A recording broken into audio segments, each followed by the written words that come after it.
Welcome Virgo to your in-depth monthly forecast for March 2024 for the Sun or the Ascendant. I'm going to give you some standout features to look out for. The first, I think without doubt, is the super new moon of the 10th in your sector of relating, but this is forging a brilliant link to Uranus. Uranus may be a disruptive influence, but it can also be an exciting one. And the following month, because on the same day, Mercury, your ruler, moves into a very deep, penetrative location, can be really interesting for all sorts of connections, partnerships, and potentially even your love life.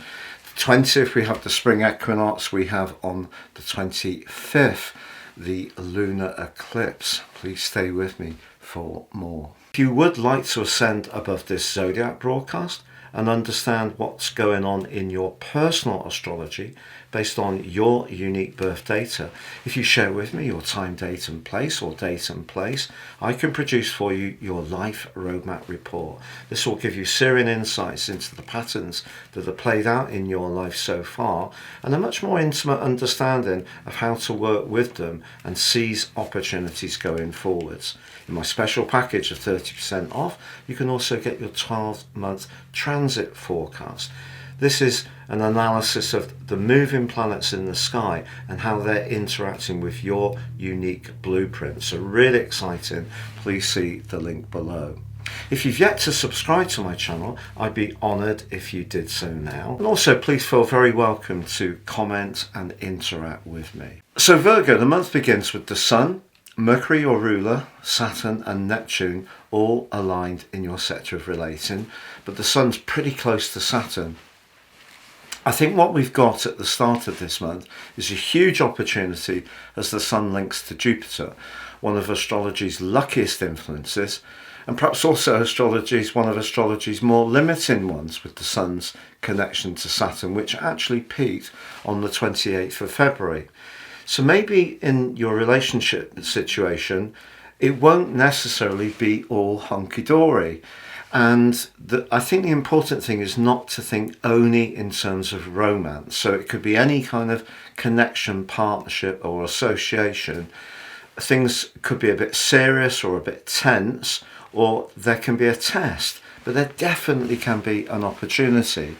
Also, the midpoint at the start of this month is in your sister Earth sign of Capricorn at 10 degrees, linking to Jupiter. So 5-9, really great for being more speculative, investigating things that are exciting, trying different approaches.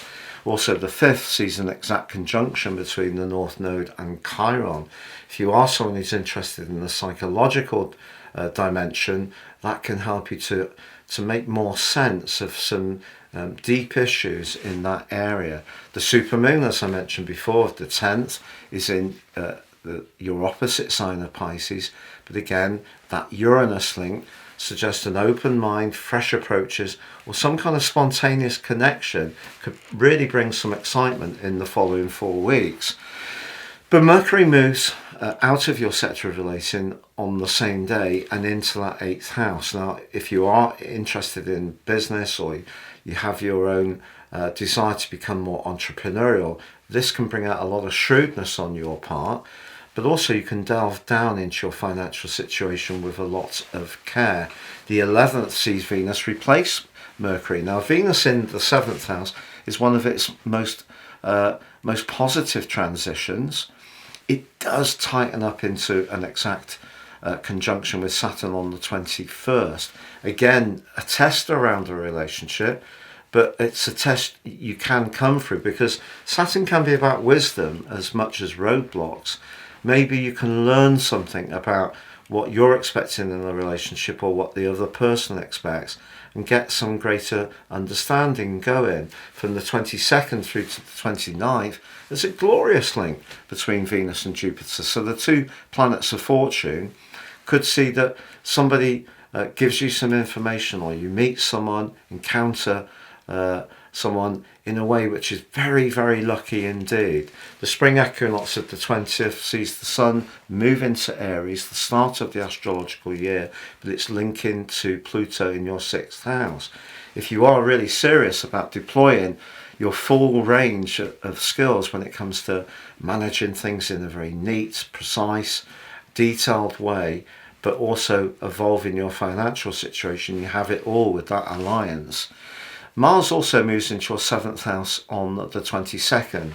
If there has been tensions and you feel that someone's wanting their way more than actually trying to find that mid ground, which is all about give and take, Mars can give you a lot more feist to stand up what you need from the situation. But if you're solo, also a lot of desire, if you'd like to meet someone, to be more interactive over the following 6 weeks. The full moon, which is a lunar eclipse on a micro moon of the 25th, however, is a bit of a juggle between the ins and outs around your finances. Or are you going to encounter someone who has a different approach to money or even different values to you? Again, this could be at work because both are linking to Pluto in your 6th house. So what do we take of this month as a whole? Well, around relationships, I feel you could have some tense moments. If any involvement, friendship, family tie, relating with a colleague, or in a more personal context, if it's all give on your part and not a lot of get, I think Saturn can see you becoming cooler and protecting your boundaries better.